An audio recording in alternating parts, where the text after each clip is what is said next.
있을까요? 우리 믿는 사람들에게 우연이라고 있을까요?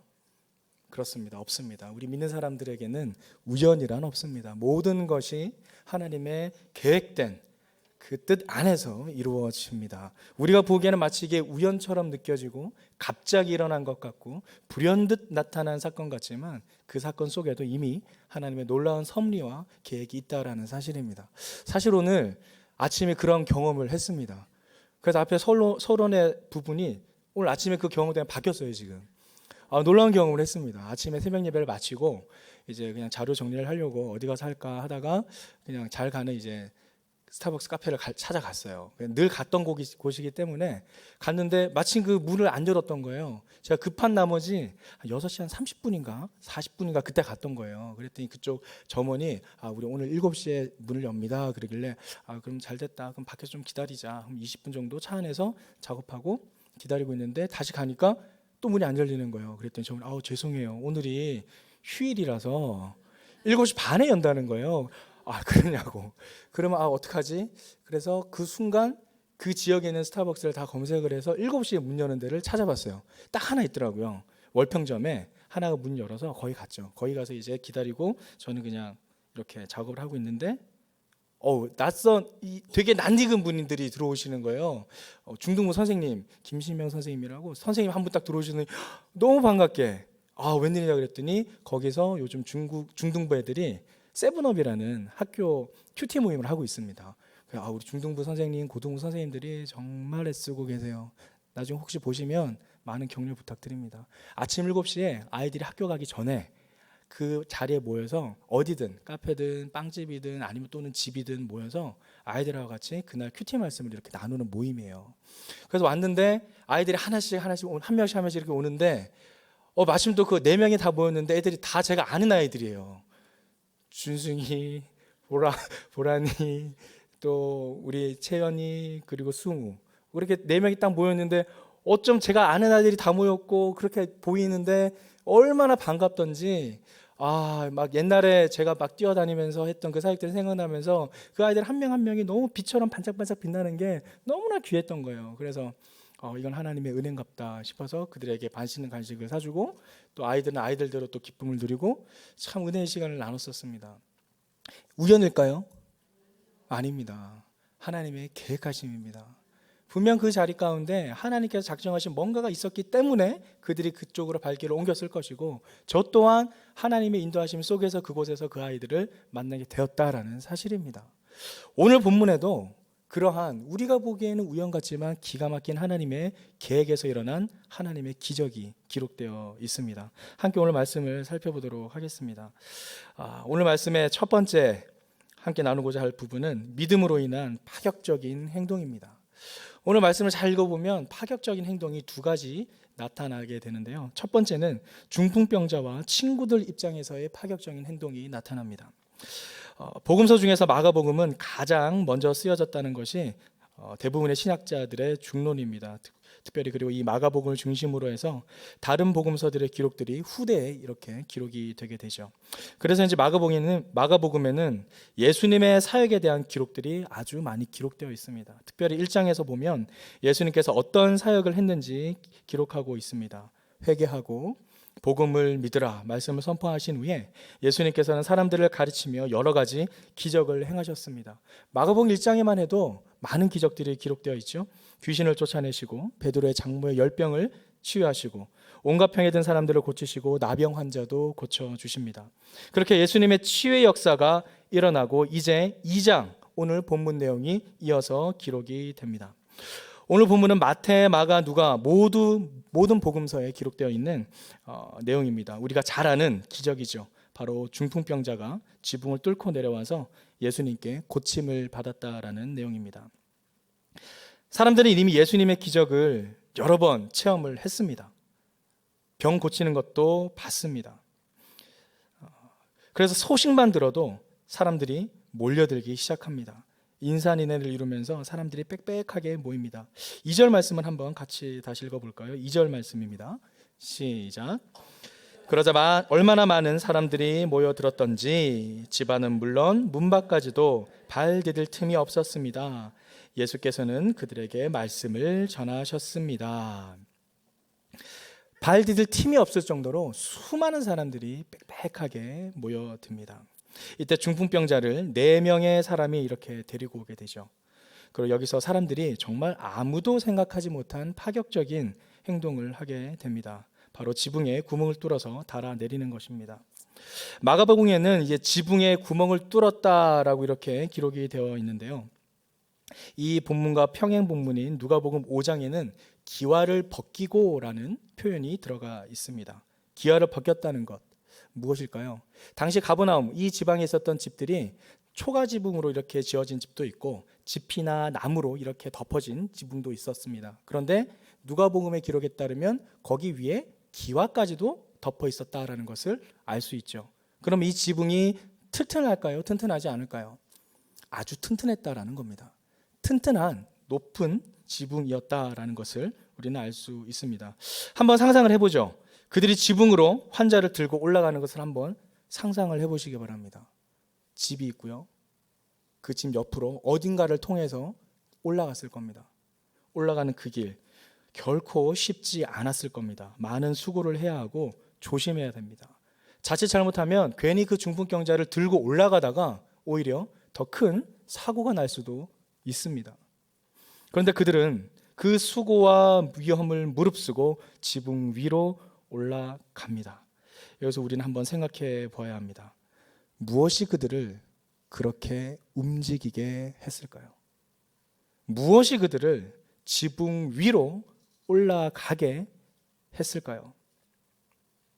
바로 그것은 예수님 앞으로만 어떻게든 다가가기만 한다면 고침받을 수 있다라는 그 믿음입니다.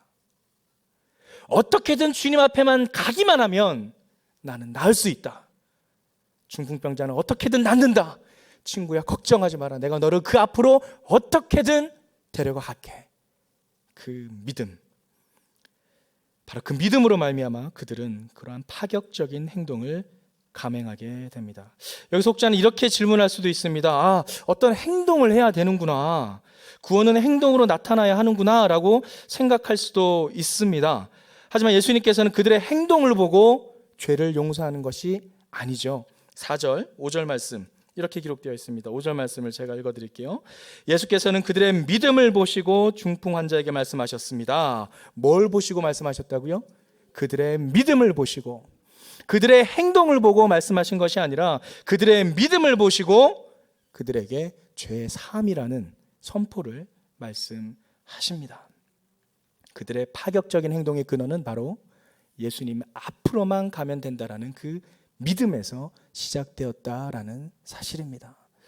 두 번째 파격적인 행동은 이제 예수님의 입장에서 살펴볼 수 있습니다. 예수님의 입장에서 예수님께서도 파격적인 행동을 하시는데요. 예수님께서는 어떤 파격적인 행동을 하셨는가? 방금 읽었던 그 4절, 5절 말씀에 있는 말씀입니다. 예수님께서 그 믿음을 보시고 뭐라고 선포를 하시나요? 얘야, 내 죄가 용서받았다라고 말씀을 하십니다. 중풍병자의 병을 낫게 하기 전에 의미심장한 말씀을 하셨습니다. 병을 먼저 낫게 하신 것이 아니라 죄 사함을 먼저 선포하셨다라는 사실입니다. 중요한 것은 이 죄 사함을 선포하는 그 자리에 유대인뿐만 아니라 율법학자들도 같이 있었다라는 것이죠. 그 율법학자들이 비꼬기 시작합니다. 생각을 꽈리를 틀어서 생각을 합니다. 죄를 용서한다고? 저 신성모독인데. 그들의 배알이 꼬이기 시작합니다. 하지만 예수님께서는 그들이 그러한 생각을 한다는 것 자체를 알고 계셨습니다. 8절 말씀을 한번 같이 읽어보겠습니다. 8절 말씀 시작. 예수께서는 이들이 속으로 이렇게 생각하는 것을 마음으로 곧 알아채시고 율법학자들에게 말씀하셨습니다. 왜 그런 생각을 하느냐? 예수는 완전한 신이시자 완전한 인간이십니다. 그러기에 우리 사람의 생각을 알 수 있습니다.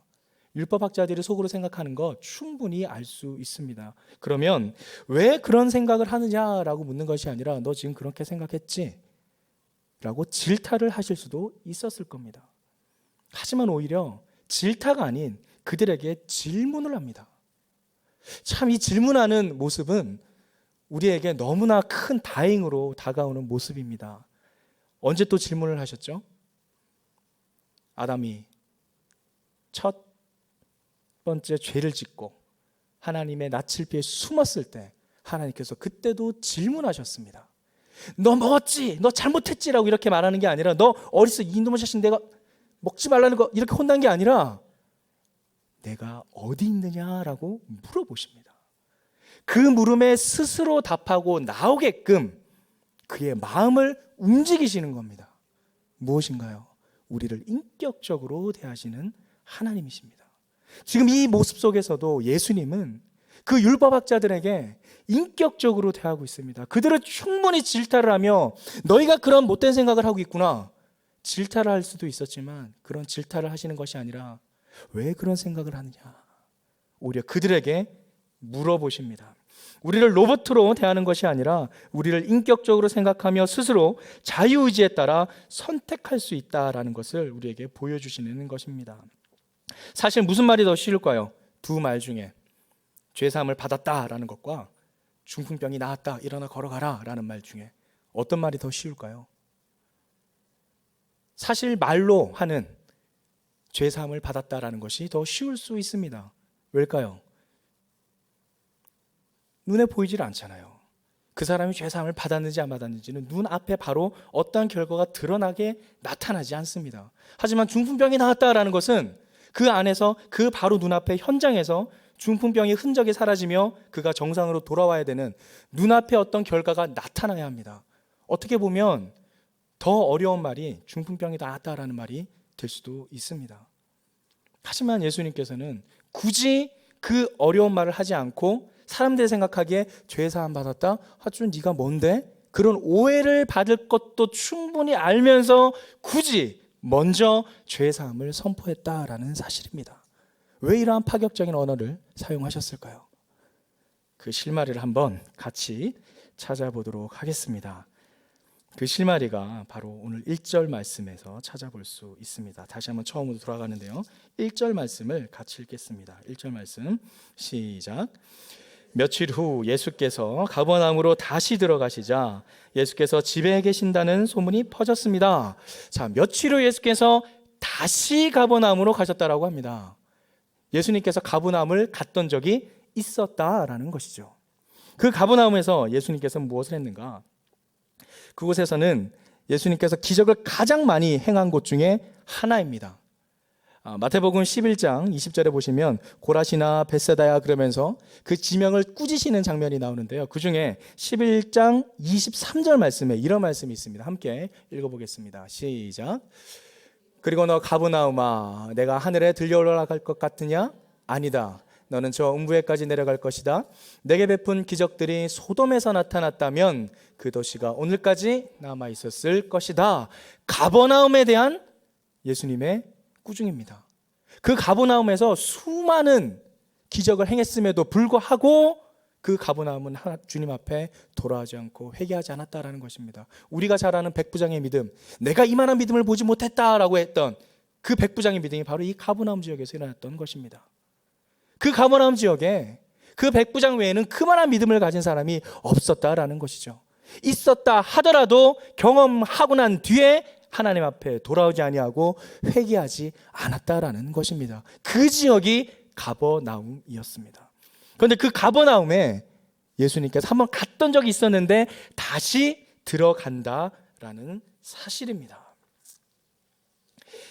이미 베드로의 장모도 치유했었고 죽었던 야이로의 딸도 살리시고 귀신 들린 자도 많이 치유해 있었던 그러한 능력을 보여주신 예수님. 그런데 중요한 것은 이러한 치유 이면에 진정한 하나님께서만 하실 수 있는 한 가지가 있었다는 사실입니다. 그건 무엇이죠? 바로 죄 사함입니다. 다른 치유의 능력은 기적으로 일으킬 수 있다라고 생각할 수 있습니다. 하지만 죄 사함의 능력은 오직 하나님만 가능했다라는 것입니다. 그런데 인간이 율법학자들이 생각했을 때 저 예수라는 사람은 전 사람인데 인간인데 어떻게 저런 말을 하지? 예수님께서는 그 전에는 그동안 계속 기적을 일으키시며 병을 고치시고 귀신을 쫓아내시고 사람들을 치유하시면서 한 번도 선포하지 아니한 말을 다시 가버나움에 가서 선포하신 것입니다. 왜요? 이것은 사람의 능력이 아닌 하나님께서 하시는 것이다라는 것을 선포하기 위함입니다. 즉 하나님의 예수 그리스도의 신성됨을 선포하는 것이죠. 죄의 사함을 받는다. 지붕을 뚫고 오는 중풍병자를 보면서 예수님께서는 그동안 한 번도 하지 않았던 말씀, 죄의 사함에 대해서 선포하셨던 것입니다. 그 파격적인 행동을 일으킨 것은 바로 그 친구들, 중풍병자와 친구들이 파격적인 행동으로 믿음으로 주님 앞에 나았기에 주님께서도 그러한 죄의 사함을 선포했다라는 사실이죠.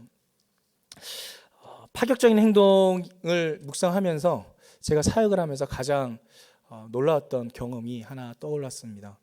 서빙고에서 2016년에 중고등부 사역을 할 때인데요. 그때 신은 죽지 않았다라는 영화가 있었어요. 한번 사진을 보여주시죠. 네. 혹시 보셨나요?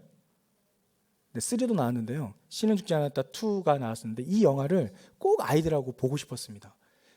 중고등부 아이들이 꼭 봤을 때 너무나도 현실적이고 이미 미국에선 일어나고 있는 일이고 예를 들어서 목사가 설교를 하고 있을 때 동성애라든지 진화론에 대해서 이야기를 했을 때는 이제 감옥에 가게 되는 그러한 내용을 법정인 어떤 논리로 이렇게 다루는 영화인데 너무 도전이 되는 영화라서 우리 아이들하고 같이 보려고 기획을 했었습니다. 그런데 쉽지 않죠. 중고등부 아이들 합쳤을 때 학생만 850명이고 교사만 220명이라 한 1600, 1060명 정도의 사람들이 봐야 되는데 대관을 해야 되고 쉽지는 않았습니다. 그래서 어떻게든 한번 해보자 해서 기획을 했습니다. 기획을 해보니까 대관료하고 이렇게 해가지고 거의 한 650만 원 정도 들고 간식비까지 하면 거의 뭐 1000만 원 가까이 드는 그런 상황이었습니다. 뭐 예산이 있나요 저희가? 없죠. 그런데 제 마음속에 계속해서 왠지 이 영화를 그냥 볼 것 같다는 생각이 계속 드는 거예요. 우리 전도사님들 8명과 같이 회의하면서도 간사님과 같이 이거 왠지 그냥 볼 것 같다고 간식도 그냥 해결될 것 같다고 계속 그런 생각이 드는 거예요. 전도사님들하고 간사님이 뭔 소리 하냐고 지금 목사님 정신 차리세요 그러면서 그랬었습니다. 근데 제 안에 이상하게 그런 마음이 들어서 혹시나 하는 마음에 이 신은 죽지 않았다 영화가 어디서 개봉하는지를 살펴봤는데 검색을 해보니까 서울극장에서 이렇게 개봉을 하더라고요. 근데 서울극장이 고은하 권사님의 소유였습니다. 근데 그 고은하 권사님께서 제가 100주년 기념교회를 다닐 때 우연히 하나의 어떤 끈앞풀이 조금 있었어요. 뭔가 잊어버렸던 물건을 제가 찾아드린 적이 있었는데 그래서 제 핸드폰에 고은하 권사님 핸드폰 번호가 있었어요. 혹시나 싶어서 그냥 너무 들이댈 수가 없으니까 그냥 오늘의 교회 사역하는 누구누구 목사인데 아이들에게 이런 영화를 보여주고 싶어서 한번 연락을 드렸습니다라고 문자를 남겼어요. 다른 얘기는 안 했어요. 그랬더니 그분 아들 연락처를 주시더라고요. 그래서 그분 아들이 지금 그쪽에서 부사장으로 이렇게 실무를 담당하고 있었어요. 그래서 그 아드님하고 이렇게 연결이 돼서 뭐 이렇게 되고 뭐 세계관을 빌리고 어떻게 하고 이런 얘기를 다 했어요. 다 하고 그냥 끝났어요. 아무 일도 없었어요. 그래서 뭔가 있을 것 같은데 그냥 넘어가니까 조금 이상했어요. 그래서 하루 지나고 이틀 지나고 그런데 다시 아드님에게 또 전화가 왔어요. 아들한테 전화 왔는데 마침 그 고은하 권사님의 아들의 또 아들이 손자죠. 손자 2명이 있는데 그 손자 2명이 마침 고등학생이었는데 이촌동에 살면서 교회를 안 다니고 있다는 거예요. 그래서 이번 기회에 서빙고 고등부에 좀 출석 좀 하게 해달라고 얼마든지 가능하다고 얘기를 했죠. 그래서 가능하다는 얘기를 하면 찰나에 아버님께서 갑자기 대뜸하시는 말씀이 그래서 말인데요 목사님 이번에 영화를 그냥 저희 극장에서 그냥 보세요 그런 거예요. 정말이냐고. 저희 1000명 넘게 간다고. 아침이라서 주일 아침 때 조조 때 9시에 가는 거라서 그렇게 많은 사람들이 오지 않으니까 그냥 보셔도 괜찮다고. 정말 괜찮으시냐고. 괜찮다고. 우리 어머니께서 그렇게 하라고 얘기가 왔다고 그러시는 거예요. 너무 감사하다고 그랬더니 또 와서 이제 아이들도 뭐 먹어야 되니까 팝콘 콜라도 마음껏 그냥 드시라고. 그거는 저희가 사 먹겠다고 그랬더니 아니라고. 그냥 드릴 테니까 그냥 아니라고. 정말 은혜의 시간이었습니다. 덕분에 그때 예산이 한 650만 원이 굳어가지고 그 굳은 예산으로 여름 캠프 때 또 아주 은혜롭게 잘 또 나눠서 사용을 했었죠. 그래서 그때 정말 그 경험이 제 가슴 속에 어떤 가능성에 대한 어떤 믿음에 대한 새로운 시각을 이렇게 띄워지게 하는 사역이었습니다. 그때 같이 사역했던 사람들 다 놀랐죠. 총무님들도 다 놀라고 전도사님들도 다 놀라고, 그때 김찬호 목사님도 같이 사역했었는데 김찬호 목사님도 놀라고 이건 말도 안 되는 일이다 그러면서 서로 함께 기쁨을 나눴던 적이 있습니다. 어떤 간절함이 있을 때 이것이 꼭 아이들에게 보여줘야 된다는 그런 간절함, 그리고 그 영화를 통해서 결국 아이들은 은혜를 누리고 정말 많은 고백을 하게 됐습니다. 또 정말 감사한 건 아까 말씀드린 것처럼 그 서울극장의 그 부사장님의 아들 2명이 다시 교회를 나오게 돼서 다시 소그룹 안에 들어갔다라는 것, 전도의 의미도 살리게 됐던 거죠. 그런 모든 것이 우연으로 이루어졌을까요? 결코 아니라는 사실입니다. 고은하 권사님의 그 전화번호가 제 핸드폰에 저장되어 있던 것 우연이었을까요? 저장한 지는 한 10년이 넘었어요. 그동안 한 번도 열어보지 않았는데 제가 지우지도 않고 있었던 거 우연이었을까요? 그렇지 않다라는 거죠. 그 모든 하나하나가 하나님의 놀라운 섭리와 계획 속에서 하나의 아름다운 그림으로 이루어져 간다라는 사실입니다. 오늘 이 마가복음에 기록된 이 중풍병자의 이 기적도 동일합니다. 그들이 어떻게든 이 중풍병자를 살리고자 하는 그 마음, 예수님 앞으로만 가면 살겠다라는 그 믿음, 그것으로 지붕을 뚫었을 때 예수님께서는 그들에게 병만 낫게 하는 것이 아니라 그들의 죄까지 사해주는 역사를, 기적을 일으키셨다라는 사실입니다. 그러기에 우리가 살펴볼 두 번째는 바로 믿음이 나타나는 삶의 자리입니다. 그러한 우리의 모든 믿음은 내가 살아가고 있는 일상의 삶의 자리에서 나타난다라는 사실이죠. 방금 살펴본 것처럼 예수님께서는 가버나움으로 다시 가셨습니다.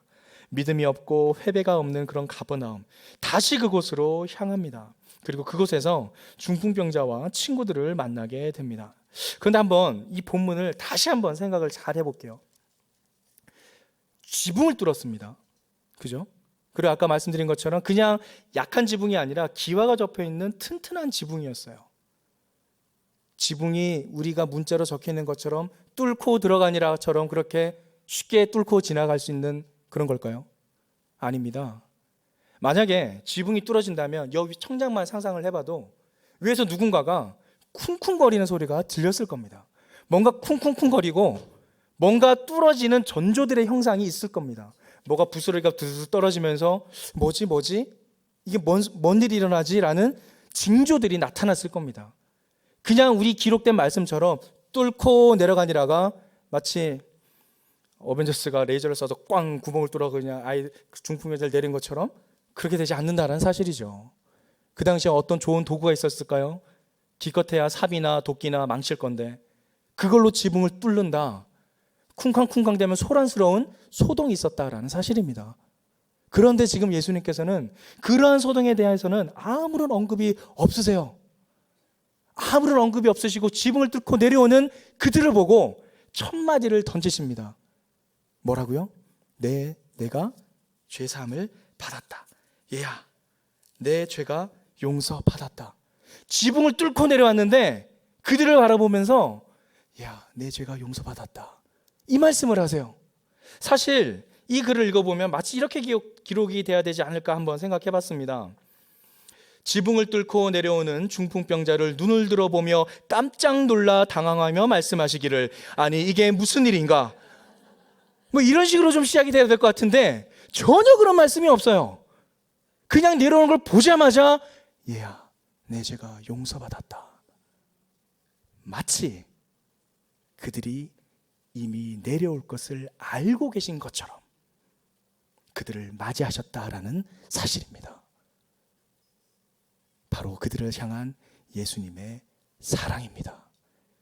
예수님께서 다시 가버나움으로 가셨다라는 것, 예수님께서는 이미 그들이 그 자리에 온다는 것을 알고 있었다라는 사실입니다. 그리고 그 자리에 앉아서 그들이 내려오는 것을 기다리고 있었다라는 것이죠. 제 딸이 막 이제 짜장면을 먹을 때쯤이에요. 이제 첫째 딸인데 너무 귀엽죠. 좀 더 컸어요. 이제 첫째 딸인데 요 첫째 딸이 이제 짜장면 먹을 때쯤 이제 말을 조금씩 하기 시작했습니다. 요때 제일 잘했던 말이 이게 뭐야, 이게 뭐야라는 말을 많이 했어요. 뭘 보면 이게 뭐야, 이게 뭐야, 이게 뭐야 그랬어요. 그래서 늘 짜장면 먹을 때 이게 뭐야, 이게 뭐야 그랬는데 어느 날 침대에서 이렇게 놀다가 막 혼자 막 구르고 놀았어요. 구르고 놀다가 갑자기 침대 옆으로 쿵 떨어졌어요. 쿵 떨어지면 하는 말이 이게 뭐야 그러는 거예요. 자기가 할 수 있는 표현으로 너무 황당한 거예요. 잘 놀고 있는데 막 웃다가 갑자기 쿵 떨어지니까 이게 뭐야 그러는 거예요. 저도 그 모습 보고 안타까운 마음보다 너무 웃겨가지고 한참을 웃다가 괜찮냐고 달래준 적이 있습니다. 오늘 본문 말씀 보면 그거예요. 지붕을 뚫고 내려왔잖아요. 예수님이 놀라야 됩니다. 이게 뭐야 라고 놀라야 되는 상황이라는 거죠. 근데 예수님은 전혀 놀라지 않습니다. 할렐루야. 예수님의 사랑입니다. 그들의 간절한 믿음이 그들의 발걸음을 예수님께로 인도했고 그 믿음의 발걸음 속에 예수님의 지극한 사랑이 만나 놀라운 기적을 이루게 됩니다. 할렐루야. 이것이 바로 은혜의 자리인 줄 믿습니다. 그것이 다른 자리가 아닌 바로 우리 삶의 자리라는 사실입니다. 그것이 바로 이 예배당 가운데 우리의 각자의 삶의 자리 가운데 충만히 넘치게 될 줄 축복합니다. 그 은혜의 자리가 바로 이 시간이라는 사실입니다. 예수님의 그 지극한 사랑과 중풍병자와 그 친구들의 간절한 소망이 만나는 자리에서 하나님의 기적은 일어났습니다. 사랑하는 여성 예배 오신 성도 여러분, 여러분은 무슨 소망으로 이 자리에 나오셨습니까? 무슨 기대로 이 자리에 나오셨습니까? 어떠한 믿음이 여러분의 발걸음을 이 자리로 인도했습니까? 바쁜 일정들, 다들 아는 것처럼 노동절에 쉬는 날인데 남편분들 집에 계실 건데 그 모든 것을 뚫고 이 자리에 나오게 한 이유, 그 근원은 무엇인가요? 세상이 알지 못하는 하나님의 기적을 바로 이 자리에서, 여러분의 삶의 자리에서 경험하게 되길 축원합니다. 그 세상과 부딪혀서 일어나십시오. 여러분이 기대하고 소망하고 바라는 그 소망이 오늘 예수님의 사랑을 만나기를 축원합니다. 그래서 그 사랑을 만났을 때 삶 가운데 기적의 열매로 나타나기를 소망합니다. 여러분이 가지고 있는 병이 치유가 되고 고침을 받는 역사가 일어나기를 축원합니다. 아픈 마음과 상처받는 마음이 있다면 치유되는 역사가 일어나기를 기도합니다. 제가 사역을 하면서 알게 된 또 한 명의 친구가 있습니다.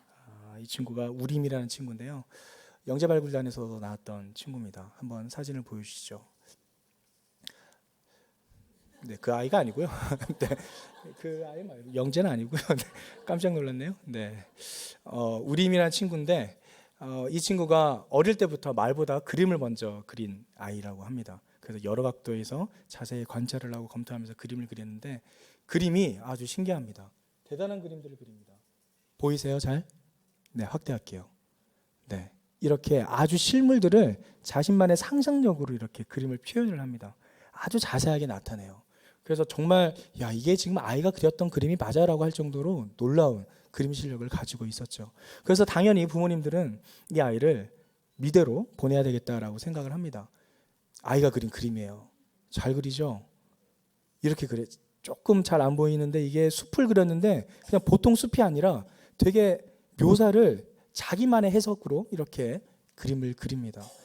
천재적인 재능이 있는 것 같아서 미술학원에 보내서 이제 입시를 치려고 하는데 놀라운 것은 그 다음입니다. 아이가 그린 그림이에요. 이 석고상 보이세요? 저 석고상 그린 그림이 똑같은 그 아이가 그렸던 그림입니다.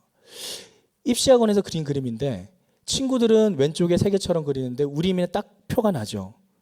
우림이가 그린 그림 이상하게 무슨 초등학생이 그린 그림처럼.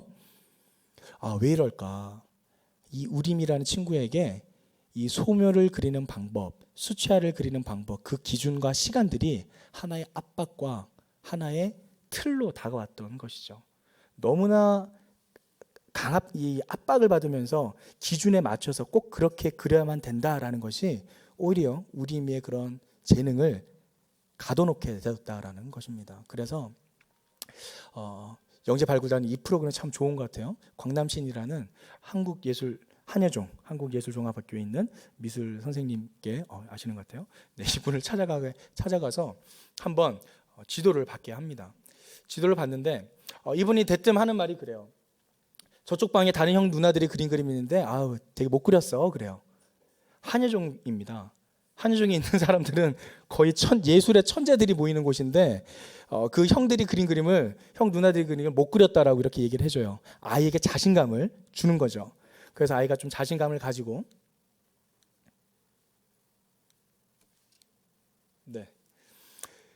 가는데 이제 딱 들어가자마자 그가 보게 되는 것은 무엇인가? 이 석고상을 다시 보게 됩니다. 입시학원에서 그렇게 그리기 싫었던, 그려도 내가 못 그렸던 그 석고상을 또 보게 되는 거예요. 또 보게 되니까 이 아이가 마음이 어려워지는 겁니다. 저 아그리빠. 또 다시 트라우마가 떠오르면서 저걸 내가 어떻게 또 그려야 되나 고민합니다. 나름대로 해석을 해야 되는데 그리다 멈추기를 반복하는데 결국 그리지를 못합니다. 결국 그리지 못하는 아이를 찾아갑니다. 교수님이 찾아가서 네가 요 틀 안에서 이 석고상을 그려야 한다는 강박관념 때문에 그런 명암이다 이렇게 넣어야 되는 방식을 생각하고 있으니까 네가 그렇구나 라는 것을 알고 교수님이 파격적인 행동을 감행합니다. 바로 석고상을 깨버리는 겁니다. 그 자리에서 박살을 내버립니다. 그리고 그 석고상을 하나하나 설명합니다. 저기 머리가 조금 보이네. 저기 귀도 보이고. 자, 이제 다 깨져버렸으니까 네가 원하는 대로 편하게 그려봐라. 놀라운 일이 일어납니다. 아이가 눈빛이 달라지고 막힘없이 그림을 그려내는데요. 순간에 그려내서 그 그림들이 이렇게 멋지게 완성됩니다. 보이나요? 깨진 석고상을 그린 그림입니다. 아주 디테일하게 묘사가 되어 있고 오히려 아그리파 그림보다 훨씬 더 창의적으로 그림을 완성합니다. 이 아이의 모습을 보면서 그 석고상을 깨뜨려버린 교수님의 마음을 돌아보게 되었습니다. 우리가 갇혀있는 우리 삶의 틀, 내가 이렇게만 해야 될 거라고 생각했던 나의 삶의 틀, 예수님께서는 바로 그러한 자리에서 나오라고 하십니다. 그리고 그 삶의 자리를 들고 가라고 하십니다. 세 번째 함께 살펴본 말씀, 믿음은 바로 우리의 삶의 자리와 함께합니다. 11절 말씀을 함께 읽겠습니다. 11절 말씀 시작. 내가 내게 말한다. 일어나 내 자리를 들고 집으로 가거라. 내가 내게 말한다. 일어나 내 자리를 들고 집으로 가거라. 어디로 가라고요? 집으로 가라고 합니다. 중풍병자에게 죄 사함을 말씀하신 예수님께서 그 자리를 들고 가라고 합니다. 그 자리를 버리고 그 자리를 떠나서 다른 곳으로 가라는 것이 아니라 네가 머물렀던 중풍병자의 자리로 있었던 그 자리를 들고 다시 내가 원래 살던 너의 집으로 가라고 하십니다. 사랑하는 성도 여러분, 우리의 믿음의 삶은 내가 있는 그 자리를 떠나서는 이루어질 수 없습니다. 내가 있는 그 자리에서 우리가 주님 앞으로 나아갈 때 주님께서 그 자리 가운데 기적을 경험하게 될 줄 믿습니다. 우리가 믿음으로 주님을 찾으며 나아갈 때 이것이 끝이 아니라 끝까지 믿음으로 주님 앞에 나아갈 때 주님께서는 우리의 삶의 그 자리에서 우리를 만나줄 줄 믿습니다. 이미 우리를 기다리고 계신 예수님께서 우리가 그 믿음으로 나오기만 한다면 예수 그리스도의 그 지극한 사랑으로 우리에게 기적을 베풀어 주신다라는 사실입니다.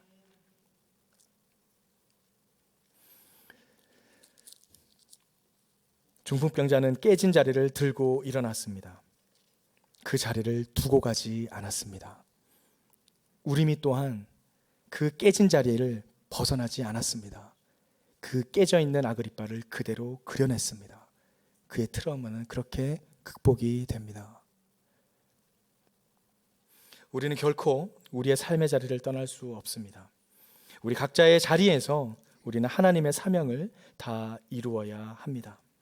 우리 각자가 살고 있는 삶의 자리는 내가 떠나야 할 곳이 아니라 자리를 들고 가라는 예수님의 말씀처럼 우리가 들고 살아가야 할 자리입니다. 하지만 이제 그 자리를 나 혼자가 아닌 예수님과 함께 가십시오. 예수님께서 우리에게 능력을 주시고 힘을 주십니다. 우리가 원래 머물렀던 바로 그 정소로 돌아가서 믿음의 파격적인 삶을 살아야 합니다. 누가복음 4장 18절 19절 말씀에는 예수님의 그러한 모습이 담겨 있는데요. 함께 말씀을 읽어보겠습니다. 시작. 주의 영이 내리셨다. 이는 하나님께서 내게 기름을 부으셔서 가난한 사람들에게 복음을 전하게 하시려고 내게 기름을 부으시고 나를 보내사 포로된 자에게 자유를, 눈먼 자에게 다시 보게 함을 전파하며 눌린 자를 자유롭게 하고 주의 은혜의 해를 전파하게 하려 하심이라. 아멘. 주의 은혜의 해를 전파하게 하신다. 어떻게 해요? 포로된 자에게 자유를, 눈먼 자에게 다시 보게 함을, 눌린 자를 자유하게 함으로. 예수님께서는 그렇게 이 땅 가운데 오셔서 주님의 사역을 행하셨습니다. 그리고 계속해서 그러한 사역을 위해 직접 찾아가십니다. 그 가버나움을 다시 돌아가서 그 자리 가운데 나올 중풍병자 친구들을 지극한 사랑으로 기다리셨습니다. 그리고 지붕을 뚫고 오는 그들을 사랑으로 맞이하시며 한 번도 선포하지 않았던 죄의 사함을 선포하셨던 것입니다. 베드로서 3장 9절 말씀을 함께 읽겠습니다. 시작. 주의 약속은 어떤 이들이 더디다고 생각하는 것 같이 더딘 것이 아니라 오직 주께서는 너희를 대하여 오래 참으사 아무도 멸망하지 아니하고 다 회개하게 이르기를 원하시느니라. 아멘. 오래 참으사. 사랑은 오래 참고 우리를 위해 오래 참으시는 주님. 지금도 주님은 우리의 삶의 자리에서 우리가 믿음으로 나아오기를 기다리고 계십니다. 우리가 나아가면 됩니다. 내가 그 자리를 들고 주님 앞에 나아가면 됩니다. 물이 있잖아요. 이 물 감사합니다. 마시겠습니다. 이 물이 조금밖에 안 들어서 그렇게 무겁진 않아요. 그런데 이 컵을 계속 들고 있으면 어떻게 될까요? 1시간, 2시간, 4시간 계속 들고 있으면 점점 무거워집니다. 하루 종일 이렇게 들고 있을 수 있는 사람이 있을까요? 없습니다. 우리가 가지고 있는 짐도 마치 이와 같지 않을까 생각해 봅니다. 아무것도 아니고 가벼운 이 물컵 하나일 뿐인데 내가 너무 오래 짊어지고 있고 내가 너무 오래 들고 있어서 마치 너무나도 무겁게 착각하고 있는 건 아닌지 주님 앞에 내려놓으십시오. 내려놓는 순간 주님께서 해결해 주십니다. 그것이 우리가 믿음으로 나아갔을 때 주님께서 우리에게 베풀어 주시는 사랑의 기적인 줄 믿습니다. 이러한 삶이 우리뿐만 아니라 우리의 삶 가운데 전해지는 그 기적들이 우리 자녀들에게도 이어집니다. 언제요? 우리가 그러한 삶을 본을 보이며 살아갈 때, 그때 우리 자녀들은 그러한 길을 따라가게 됩니다. 더 이상 내가 가지고 있는 짐들 나 혼자 잡고 계시지 말고 주님 앞에 믿음으로 나아가 사랑의 치유를 통해 기적을 경험하는 저와 여러분이 되길 주님의 이름으로 축원합니다. 이 시간 함께 기도하겠습니다. 기도할 때에 주님, 중풍병자와 그 친구들이 주님 앞에 지붕을 뚫는다는 파격적인 행동으로 믿음의 본을 보였습니다. 주님, 내가 들고 있는 여전히 내가 해결하고자 내가 손에 잡고 있는 것들이 있다면 이 시간 주님 앞에 내려놓게 하여 주시옵소서. 아무것도 아닌데 정말 무겁지도 않고 심각하지도 않은데 내가 너무 오래 들고 있어서 그것이 그렇게 무겁고 심각한 것으로 착각하고 있는 것들, 주님 이제 주님 앞에 내려놓기를 원합니다. 내려놓고 주님께서 치유하시는 그 능력을 경험하기를 소망합니다. 중풍병자와 그 친구들이 경험했던 치유의 기적을 우리도 우리의 삶 가운데 경험하게 하여 주시옵소서. 우리의 삶의 문제들을 주님 앞에 올려드리며 간절한 마음으로 주여 외치며 함께 기도하겠습니다. 주여